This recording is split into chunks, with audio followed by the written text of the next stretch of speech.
पवित्र शास्त्र बायबल वाचन कार्यक्रम लुक्रू शुभवर्तमान अध्याय 22 मराठी। लुक्रू शुभवर्तमान अध्याय 22। लुक्रू शुभवर्तमान अध्याय 22। यहूदाने केलेला विश्वासघात। यहूदाने केलेला विश्वासघात। बेखमेरी भाकरीचा सण, ज्याला वल्हांडण म्हणतात, तो जवळ आला होता। तेव्हा मुख्य याजक व शास्त्री हे त्याचा घात कसा करावा या विचारात पडले होते, कारण त्यांना लोकांची भीती वाटत होती। तेव्हा 12 एक जण, इस्कारियोत म्हटलेला यहूदा, यात सैतान शिरला आणि तो निघून जाऊन मुख्य याजक व सरदार यांच्या हाती त्याला कसे धरून द्यावे याविषयी त्याचबरोबर बोलला। तेव्हा त्यास आनंद झाला व त्यांनी त्याला पैका देण्याचा करार केला। त्याला तो मान्य झाला आणि गर्दी नसेल तेव्हा त्यांच्या हाती त्याला धरून देण्यास संधी पाहू लागला। शेवटल्या भोजनाप्रित्यर्थ तयारी। शेवटल्या भोजनाप्रित्यर्थ तयारी। नंतर ज्या दिवशी वल्हांडणाचा यज्ञपशू मारावायचा तो बेखमीर भाकरीचा दिवस आला, तेव्हा त्याने पेत्र व योहान यास असे सांगून पाठवले की आपण वल्हांडण सणाचे भोजन करावे, म्हणून तुम्ही जाऊन आपल्यासाठी तयारी करा। ते त्याला म्हणाले, आम्ही कोठे तयारी करावी म्हणून आपली इच्छा आहे? त्याने त्या सांगितले, पहा, पाण्याची घागर घेऊन जाणारा एक मनुष्य तुम्हास आढळेल। तो ज्या घरात जाईल त्यात त्याच्या मागून जा आणि त्या घराच्या धन्याला असे सांगा, गुरु तुला म्हणतो, मला आपल्या शिष्यासह वल्हांडणाचे भोजन करिता येईल अशी भोजनाची जागा कोठे आहे? मग तो तुम्हास सजवलेली मोठी माळी दाखवील, तेथे तयारी करा। तेव्हा ते गेले व त्यास त्याने सांगितल्याप्रमाणे आढळले आणि त्यांनी वल्हांडणाची तयारी केली। शेवटले भोजन। शेवटले भोजन। नंतर वेळ झाली तेव्हा तो जेवावयास बसला व त्याचबरोबर प्रेषितही बसले। तेव्हा तो त्यास म्हणाला, मी दुःख भोगण्यापूर्वी हे वल्हांडणाचे भोजन तुम्हाबरोबर करावयाची माझी फार उत्कट इच्छा होती, कारण मी तुम्हा सांगतो की देवाच्या राज्यात हे पूर्ण होईपर्यंत मी हे भोजन पुन्हा करणार नाही। मग प्याला स्वीकारून व उपकार स्तुती करून तो म्हणाला, हा घ्या आणि आपणामध्ये ह्याची वाटणी करा।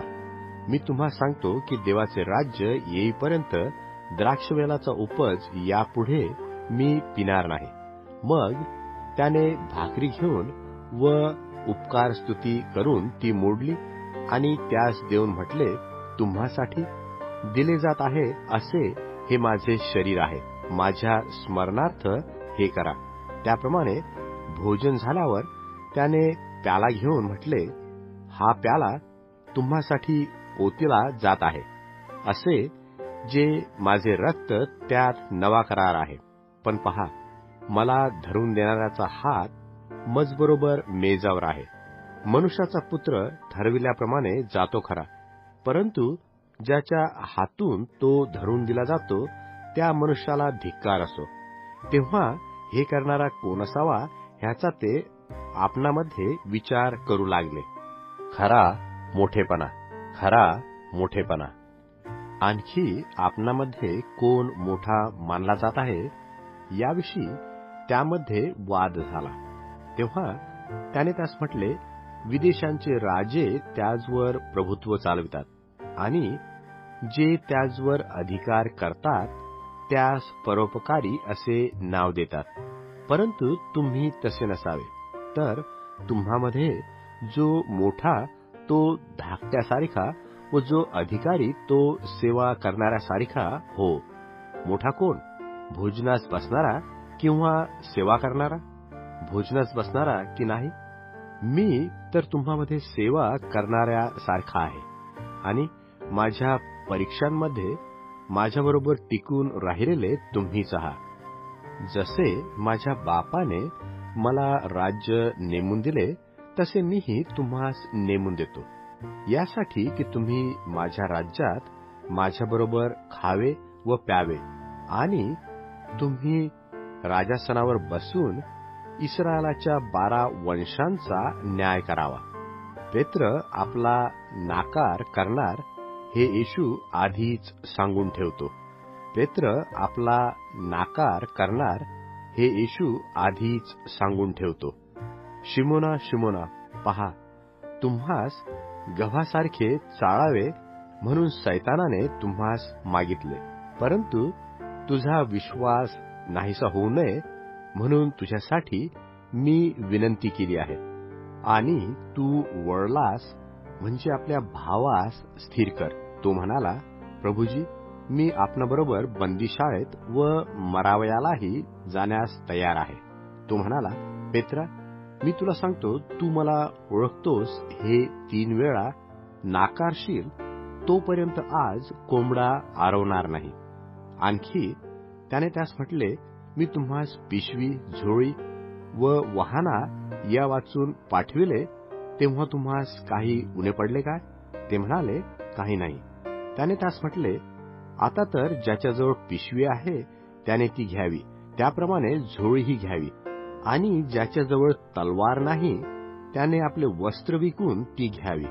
मी तुम्हाला सांगतो, तो अपराध्यात गणलेला होता असे जे लिहिले आहे ते माझ्या ठायी पूर्ण झाले पाहिजे, कारण मजविषयीच्या गोष्टीचा शेवट आला आहे. ते म्हणाले, प्रभुजी, पहा, ह्या 2 तरवारी आहेत. तो त्यास म्हणाला, पुरे. गेतसेमाने बागेत येशू, गेतसेमाने बागेत येशू. ह्यानंतर तो बाहेर येऊन आपल्या परिपाठाप्रमाणे जैतुनाच्या डोंगराकडे गेला व त्याचे शिष्यही त्याच्या मागे मागे गेले.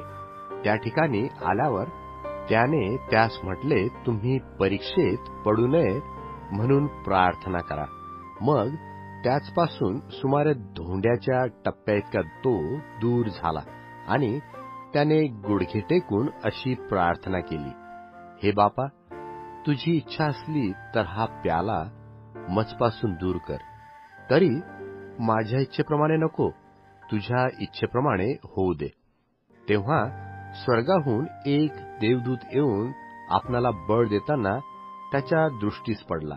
मग अत्यंत विव्हळ होऊन त्याने अधिक आग्रहाने प्रार्थना केली. तेव्हा त्याचा घाम रक्ताचे मोठे मोठे थेंब भूमीवर पडावे असा पडत होता. प्रार्थना करून उठल्यावर तो शिष्याजवळ आला. तो ते खेदामुळे झोपी गेले आहेत असे त्याला आढळले. तो त्यास म्हणाला, झोप का घेता? तुम्ही परीक्षेत पडू नये म्हणून उठून प्रार्थना करा. येशूला अटक करण्यात येते, येशूला अटक करण्यात येते. तो बोलत आहे इतक्यात पहा, लोकसमुदाय आला व यहुदा नावाचा 12तला एक जण त्यांच्या पुढे चालत होता. तो येशूचे चुंबन घ्यावयास त्याच्याजवळ आला. येशू त्याला म्हणाला, यहुद्या, चुंबन घेऊन मनुष्याच्या पुत्राला धरून देतोस का? त्याच्या सभोवती जे होते ते आता काय होणार हे ओळखून त्याला म्हणाले, प्रभुजी, आम्ही तरवार चालवावी काय? त्यातील एकाने प्रमुख याजकाच्या दासावर हात टाकून त्याचा उजवा कान कापून काढला. तेव्हा येशूने म्हटले, त्याचे एवढे होऊ द्या, आणि त्याने त्याच्या कानाला स्पर्श करून त्याला बरे केले. जे मुख्य याजक, मंदिराचे सरदार व वडील त्याच्यावर आले होते त्यास येशू म्हणाला, जसे लुटारूवर जावे तसे तुम्ही तरवारी व सोटे घेऊन निघाला काय? मी प्रतिदिवशी मंदिरात तुमच्याबरोबर असताना तुम्ही मजवर हात टाकला नाही, पण ही तुमची घटका आणि अंधाराची सत्ता आहे. पेत्र येशूचा नाकार करतो. पेत्र येशूचा नाकार करतो. मग त्यांनी त्याला पकडून प्रमुख याजकाच्या घरी नेले. तेव्हा पेत्र दुरून मागे मागे चालू लागला. ते राजांगणाच्या मध्यभागी विस्तव पेटवून एकत्र बसले होते. त्यामध्ये पेत्र जाऊन बसला. तेव्हा कोणा एका दासीने त्याला विस्तवाच्या उजेडात बसलेले पाहून त्याचकडे टक लावून म्हटले, हा ही त्याचबरोबर होता. पण तो नाकारून बोलला, बाई, मी त्याला ओळखत नाही. काही वेळाने दुसऱ्या एकाने त्याला पाहून म्हटले, तूही त्यातला आहेस. पेत्र म्हणाला, गृहस्था, मी तो नाही. सुमारे 1 तास झाल्यावर आणखी एक जण खात्रीने म्हणाला, खरोखर हाही त्याचबरोबर होता. हा गालिलीच आहे. पेत्र म्हणाला, गृहस्था, तू काय बोलतोस ते मला समजत नाही. असे तो बोलत आहे इतक्यात कोंबडा आरवला. तेव्हा प्रभूने वळून पेत्राकडे दृष्टी लावली आणि आज कोंबडा आरवण्याअगोदर तू 3 वेळा मला नाकारशील असे जे प्रभूने सांगितले होते ते पेत्राला आठवले. मग तो बाहेर जाऊन फार रडला. ज्या मनुष्यांनी येशूला धरले होते त्यांनी त्याची थट्टा करून त्याला मार दिला. त्यांनी त्याचे डोळे बांधून त्याला विचारले, अंतर्ज्ञानाने बोल, तुला कोणी मारले ते सांग. त्यांनी त्याची निंदा करून त्याच्या विरुद्ध पुष्कळ गोष्टी उच्चारल्या. मुख्य याजकापुढे येशू. मुख्य याजकापुढे येशू. मग दिवस उगवल्यावर लोकांचे वडील मंडळ, मुख्य याजक व शास्त्री एकत्र जमले आणि ते त्याला आपल्या न्यायसभेत नेऊन म्हणाले, तू ख्रिस्त असलास तर आम्हास सांग. त्याने त्यास म्हटले, मी तुम्हा सांगितले तरी तुम्ही विश्वास धरणार नाही आणि मी विचारले तरी तुम्ही उत्तर देणार नाही. तरी येथून पुढे मनुष्याचा पुत्र सर्वसमर्थ देवाच्या उजवीकडे बसेल. तेव्हा ते सर्व म्हणाले, तर तू देवाचा पुत्र आहेस का? तो म्हणाला, मी आहे म्हणून तुम्ही म्हणता. तेव्हा ते म्हणाले, आपल्याला साक्षीची आणखी काय गरज? आपण स्वतः याच्याच तोंडचे ऐकले आहे.